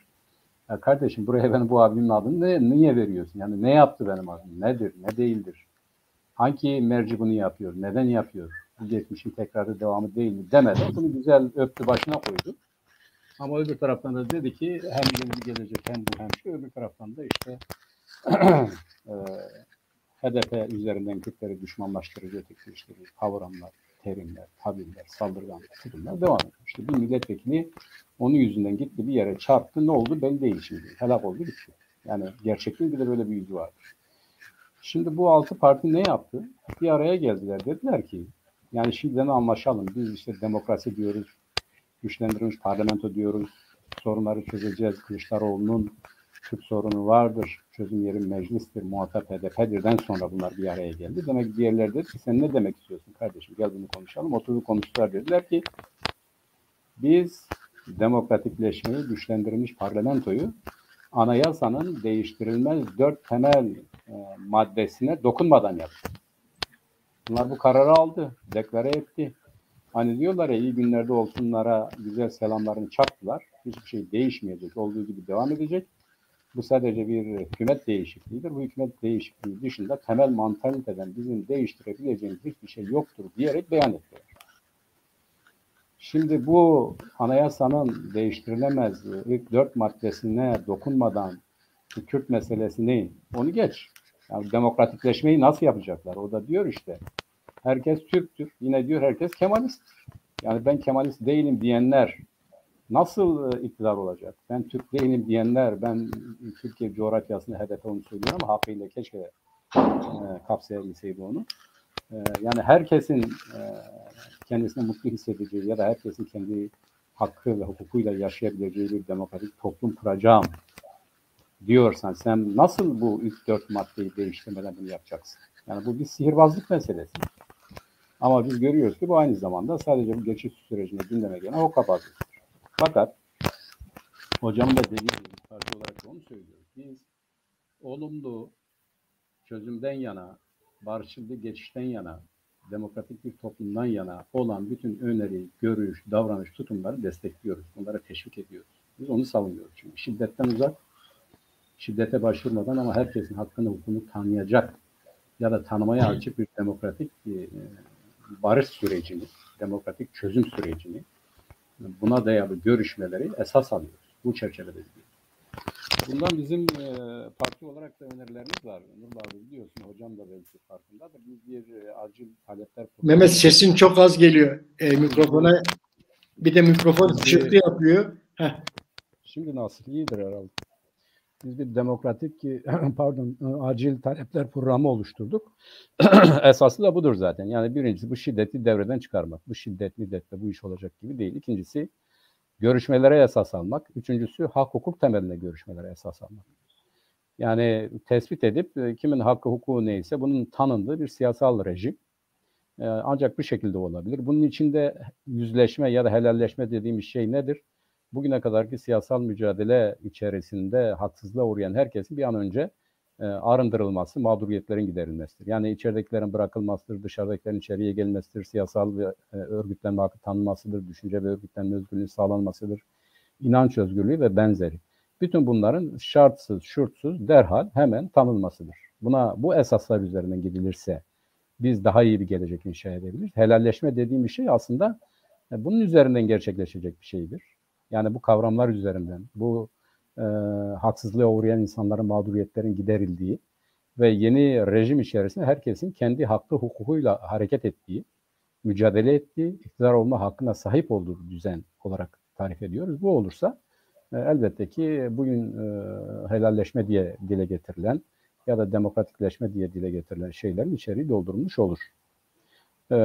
Ben bu konuda Türkiye'de akademi çevresinin yanı sıra bir toplumsal muhalefet itibariyle söylüyorum. Hocam da onu söyledi. Umutsuz olmamak lazım. Bu doğru. Fakat Kürdistan'da olan bitene karşı ya da yerleşik Türk mantalitesinin tezahürü olan tutumlara karşı daha çok Türkiye'den seslerin yükselmesi lazım.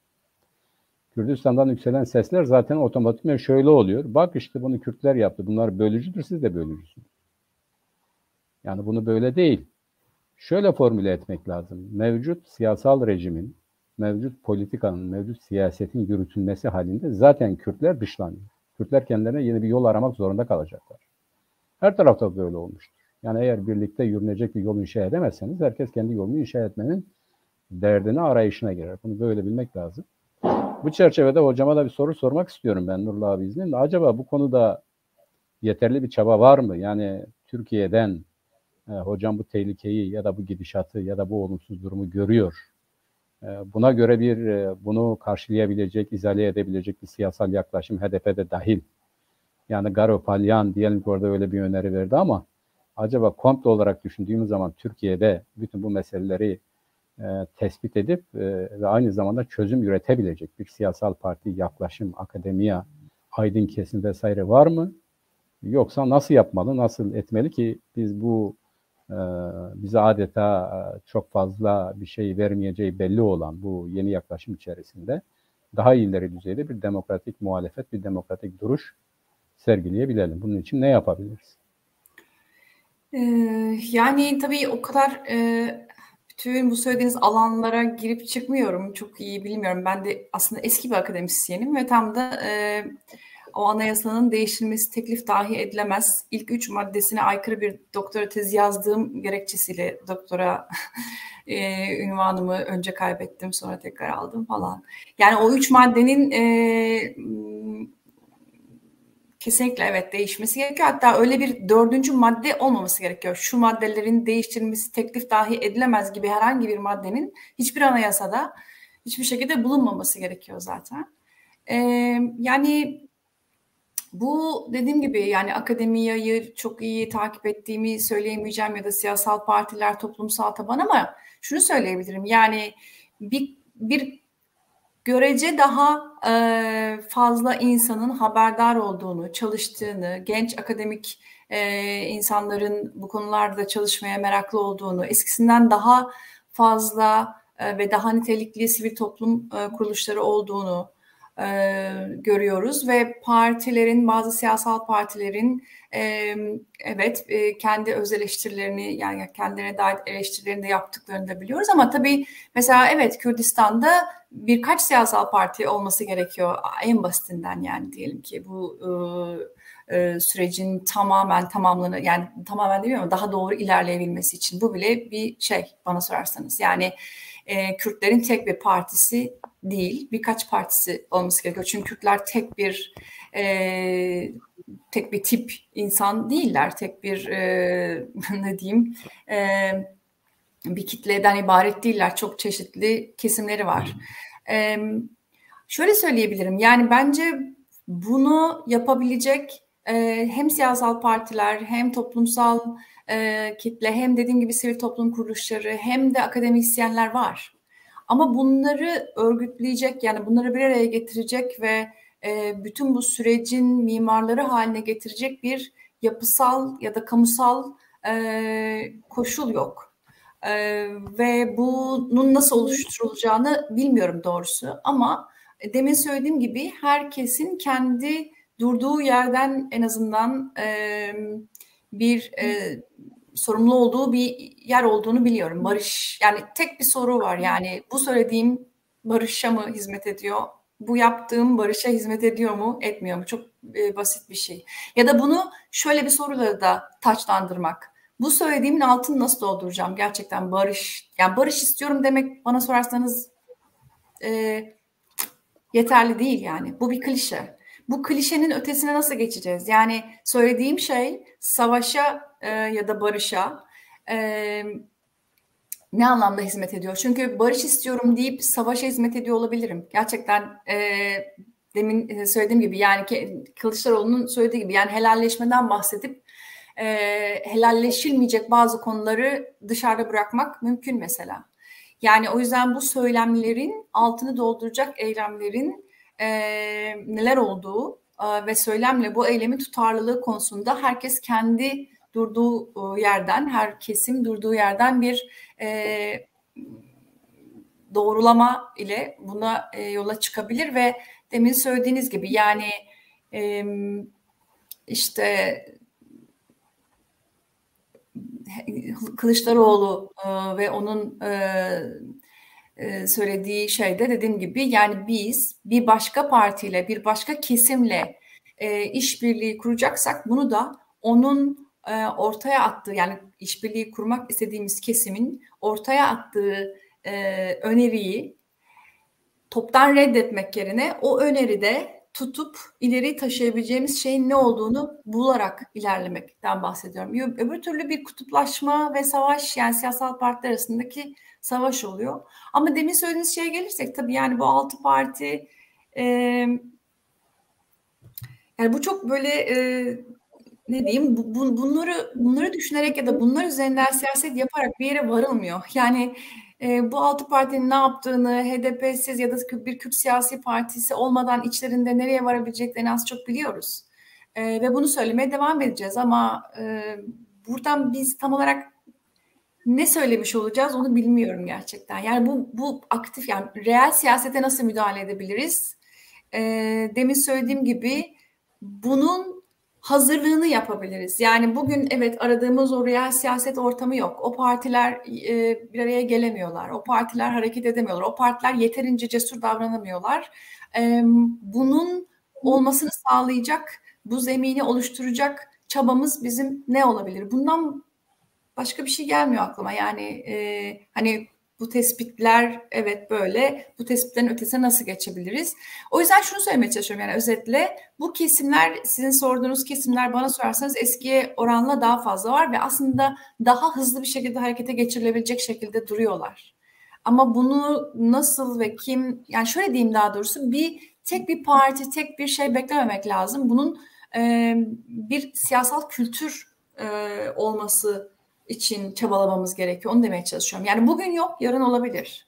Yarın olabileceğini varsayarak, yarın olmasını isteyerek bir kültür, siyasal kültür, barışa hizmet eden bir siyasal kültür oluşturmakla meşgul olmalıyız. Yani meşgul olmalıyız, biraz çalışmalıyız. Herkes yani bununla ilgili çalışmalı, kendi çalışmasını yapmalı. Bugün birileri bu çalışmayı yapmıyor diye biz yapmaktan vazgeçmemeliyiz yani. Ya da birilerinin yapmıyor olması bunun hiçbir zaman olmayacağı anlamına gelmiyor. Evet, ama dünyada pek çok örnek var. Hiç barışmaz dediğiniz kesimler, hiç savaş bitmez dediğiniz yerlerde savaşlar bitiyor. Türkiye'de bir gün bunu yapacak. Yani bir gün bu yola girecek diyeyim, öyle söyleyeyim. Ve bana sorarsanız girdi. Ne kadar dediğim gibi, ben burada böyle basit bir olumlu naif bir olumluluk ya da iyimserlik tablosu çizmek istemiyorum. Bunun bir siyasal tercih olduğunu düşünüyorum. Yani meseleye böyle bakmanın kendisi bile siyasal bir tercih. Bana sorarsanız bu uğurda çalışmak üzere siyasete bakmak, bu uğurda ne yapabilirim diye siyasete bakmak ve onu görmek ve onun üzerine gitmek. Yani öbür bakış değil, başka bir bakışla siyasete olan bir tane bakmak ve onu zorlamak. Evet. Evet hocam, teşekkür ederiz. Programın da sonuna geliyoruz. Ben teşekkür ederim. Ben Sağ olun. sizden son bir soru soracağım hocam. Şimdi Buyurun. siz de konuşmanızda bahsettiniz. Bazı şeyleri biz üstü kapalı konuşuyoruz. Yani mesela diyelim CHP bir tutum belgesi açıklıyor, bir Kürt sorunu diyor. HDP bir tutum belgesi açıklıyor, o da Kürt sorunu diyor. Ama bunun içeriğini kimse konuşmuyor. Yani Kürt sorunu dediğiniz nedir? Kürtlerin hangi sorunlarını çözmeyerek sorun haline getirdiler? Artık bunun adını koymak gerekmiyor mu hocam? Evet. Yani bana sorarsanız demin söylediğim gibi eşitlik. Yani haysiyetli bir barışın temelini oluşturan şey. Yani haysiyet bir kere. Yani çok net burada Kürtlüğün itibarının iade edilmesi. Kürt olmanın evet Kürtlükle ilgili o itibarın iade edilmesi. Türkler bunu zaten bırakın yapmayı, yani tersine bu itibarı yok etmek, bunu hem fiziksel olarak hem siyasal olarak bu Kürtlüğü yok etmek üzerine bir politika uyguladıkları için Kürtlerin sorunlarını çözemediler, çözmek istemediler ve çözmek istemiyorlar hala. Ya bu çok açık. Burada böyle çok karmaşık bir şey yok. Kürtler ne istiyor bilmiyoruz falan. Bunlar artık eskimiş şeyler. Kürtler ne istiyor biliyoruz. Hepimiz biliyoruz. Yani bunun maddelerini doldururuz, listeleriz. Bunların nasıl sağlanacağını tabii ki tespit ederiz. Ama Kürtlerin ne istediği çok açık. Yani Türkler ne yapıyorsa bu ülkede onlar da onu yapmak istiyorlar. Ve bu sadece Kürtlerle sınırlı da değil. Demin söylemeye çalıştığım gibi Ermeniler var bu ülkede, Rumlar var, Yahudiler var, Süryaniler var, Aleviler var. Yani pek çok şu an sayamadığım için kusura bakmayın. Çerkesler, yani böyle hani sayamamamın sebebi bile bir sorun olmalı kendi açımdan. Yani kimler ne talep ediyor, bununla ilgili bir netlik olması gerekiyor. Bütün bu kesimlerin yani böyle egemen bir ırk olmaması gerekiyor bu ülkede. Türklükten ibaret, Türklerin girip çıkabildiği, Türklerin sadece faydalandığı imtiyazlar olmaması gerekiyor. Yani aslında Türklere de şu an onlara normal gibi gelen, zaten böyle olması gerekir gibi gelen şeyin bir ayrıcalık olduğunu anlatmamız gerekiyor. Yani burası Türkiye, bu cümleyle açıklanamayacak bir imtiyazlar dünyası var. Burası Türkiye, başka türlü de olabilirdi. Adından tutun bütün sistemine kadar. Bütün bunları tartışabileceğimiz bir dünya, bir ülke istiyorlar Kürtler. Rumlar, Ermeniler, Yahudiler, ya Türk olmayan herkes ve Müslüman olmayan herkes ve erkek olmayan ya da kadın olmayan pek çok cinsiyetler var biliyorsunuz. Hayvanlar var, ne bileyim, yani insan merkezli, ırk merkezli, cinsiyet merkezli bir tahakküm mekanizması işliyor burada her alanda. Bütün bunların altına oyacak bir ülke istiyoruz yani, diyelim, istiyorlar bence. Çünkü ben de bir Türk olduğum halde bunu istiyorum. Bu çok açık. Yani ne istiyorlar diye bir soru, retorik bir soru ve yani çok yanlış. Bunlara cevap vermemek gerekiyor yani bile. Bunun ne istediği çok açık. Ya da böyle cevap vermek gerekiyor. Yani aslında şunu diyorlar. Dediğimi söylediğim gibi, yani Türkler bütün bu süreçte ne istendiğini çok iyi biliyorlar ve bunu dediğim gibi yapmak istemedikleri için anlamazlıktan geliyorlar. Buna siyasal partilerin şeyleri çok net. Yani bunları zorlamak gerekiyor. Ama dediğim gibi ben bir akademisyen, eski bir akademisyen ya da bugün işte bir takım çalışmalar yapan biri olarak basitçe Türklüğün karşısına bir başka itibar sağlanmış bir başka kimlik dikmek değil ya da bir başka siyaset dikmek değil. Demin söylediğim bütün bu kesimleri de bu tartışmaya dahil edebilecek yeni bir siyaset, yeni bir bakış, siyasete bakış nasıl düşünebiliriz? Bunu yapmaya çalışıyorum. Biraz soyut kaldığının ve havada kaldığının farkındayım. Güncel siyasete nasıl tekabül eder bilmiyorum. Ama benim işim bu. Daha çok düşünmek ve bu tür dediğim gibi müdahaleleri yapmaya çalışmak naçizane.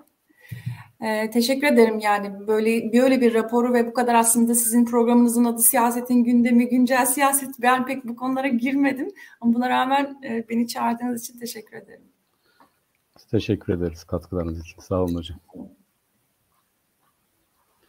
Nurullah abi dondun mu sen? Nurullah abi kesildi galiba. Evet sayın izleyiciler, bir programın daha sonuna geldik. Yeni programda yeni konuklarla görüşmek üzere. Hocama tekrar teşekkür ediyoruz katkılarından dolayı. Devamını diliyoruz. Aynı zamanda bunun Türkiye'de ciddi bir politik tutum haline gelmesini öneriyoruz. Umarız. Yo, Mehmet geliyor mu benim sesim? Şimdi geliyor abi. Buyurun. Yine durdu. Buyurun abi.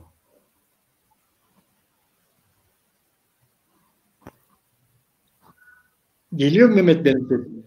Şimdi geliyor. Hocamı göremiyorum ben ekranda ama bilmiyorum hocam sesimi duyabiliyor mu? Duyuyorum ben sizi, görüyorum da.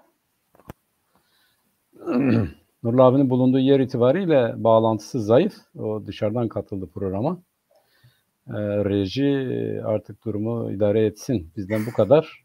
Yeniden görüşmek üzere hocam. Kendinize çok iyi bakın. İyi günler, iyi tatiller. Teşekkür ederim. İyi yayınlar size. Hoşça kalın. Sağ olun. Sağ olun.